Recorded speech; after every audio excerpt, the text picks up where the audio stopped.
Tenno, I've been considering one of those new domestics. Would you recommend such a purchase?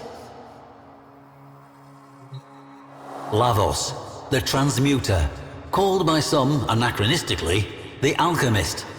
Transmutation, you say? A superstitious process from long ago in which deranged old men heated stinking substances over fires of dung, thinking they could make gold? No.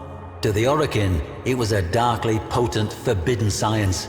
They were not squeamish, nor moral. So what profound taboos must this art have violated? No transmuter was more dreaded than Yavi, the crawling serpent, the abhorred, the filth speaker. The Orokin feared him so greatly that they whispered he might somehow survive even the Jade Light, just as a severed snake was once believed to grow a new head. So instead, he was imprisoned that his evil might be contained, if not quenched.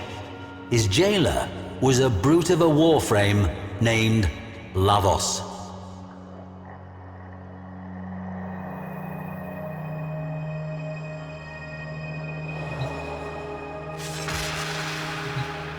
The prison of Dabaoth Kra no longer stands. Both it and the slumped Venusian mountain peak upon which it stood were long ago obliterated. We have only records to tell us what went on there.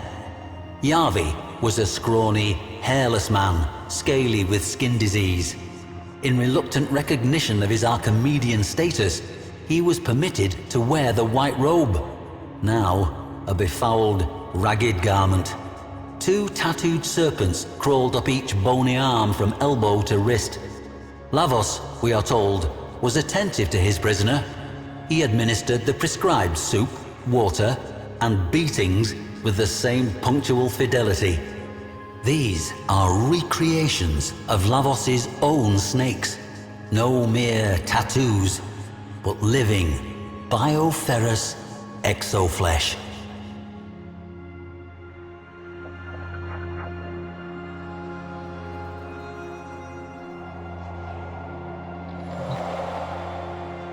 Observers at the prison reported that Yavi was frequently whispering to Lavos. There was some concern among the wardens, but they dismissed the whispers as mere posturing. Yavi's cell walls began to fill up with scrawlings, using blood and filth as ink. At first, these were simple symbols, but as time passed, they became more elaborate. It was as if the Archimedean was turning his cell into a demonic temple, baiting his captors. There was even an image of Lavos, resplendent in his cyan-dana of office, perhaps an attempt at a curse. Lavos was ordered to beat him harder, and duly did so. With the blood on the wall, Yavi drew a snake, an appeal, no doubt, to his depraved idol. Floor washer Bekran Zaft, the sole survivor of Dabaoth Kra, would later tell of how Lavos would stride from cell to cell, weighty shotgun in hand, clubbing and beating as required. The nightmares still haunted her.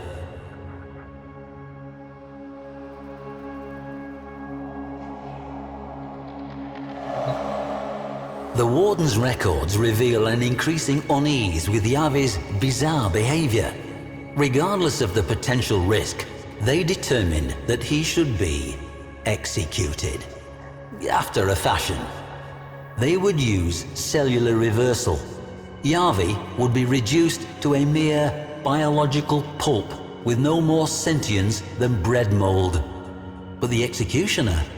No jailer wanted to be the pobber to bell that cavat.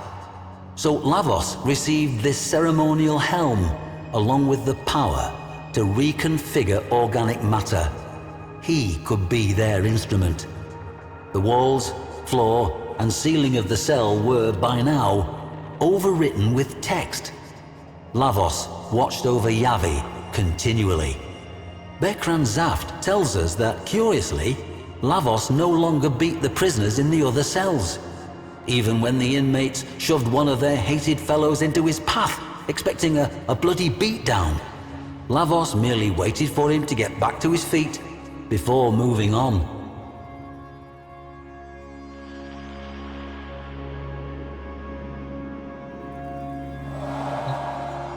What actually was this forbidden practice of transmutation that terrified the Orokin so? At its pinnacle, it was nothing less than the purposeful elevation of consciousness. To the Orokin, prisoners of their endless golden dream, the thought that a person could rise above their station was anathema. Transmutation could turn commoners into kings, or riches into garbage.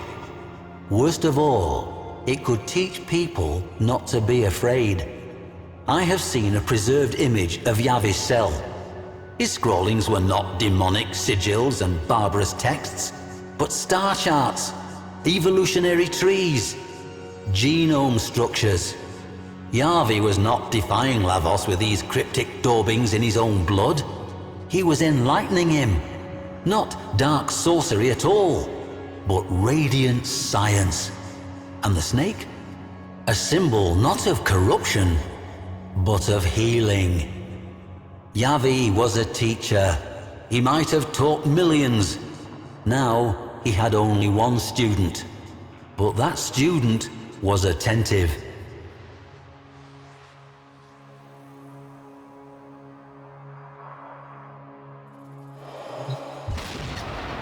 Bekran Zaft says this of Execution Day. The jailers gathered in the auditorium with a slow, funereal tread. Lavos escorted Yavi to the execution dais. He gently raised a hood over Yavi's head, cobra-like. He turned, then, to face the Orokin warden, shotgun trembling in his mighty hands. The silence, Zaft says, was absolute. But then, from beneath the hood, came a whisper. Yavi had some final words for his student. The Orokin jailer shifted uncomfortably, looked to his functionaries. Would the execution even take place? Lavos gave a stiff bow to Yavi and activated his power. Yavi's skin peeled off in one grisly sloughing. He liquefied into a biological soup. A cheer went up from the assembled jailers. Lavos gathered the remains of Yavi tenderly in his hands. A soft glow emanated from them, as, in one horrible moment, Yavi's Orokin oppressors realized what they beheld. And then, panic. Lavos was transmuting the remains. A twining, living snake seethed up Lavos's left arm.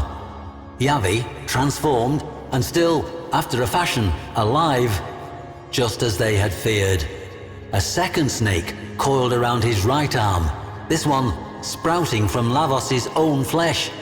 Then, Lavos leapt into the midst of the assembly, hurling vials left and right, bathing the hapless, screaming jailers and functionaries and their warden in icy vitriol.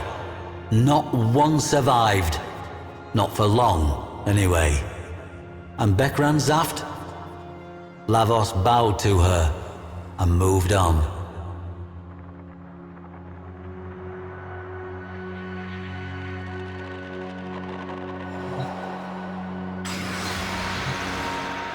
They say that Lavos often takes counsel from his serpents. One is his brutal advisor, the other his wise teacher. Both have their wisdom, and Yavi still whispers to his beloved student. Much like the snake, Lavos is easy to misjudge. The serpents that poison can also cure. He may have been a monster in his previous life, but he was able to achieve something that eluded the most powerful of the Orokin. He changed. Moreover, he changed himself. Yavi may have helped and instructed, but the will to change must have begun with Lavos. Perhaps we all have that golden gleam coiled within us somewhere. ready to slither forth from its old skin. We must only beware that we do not condemn as devilish that which we do not yet understand.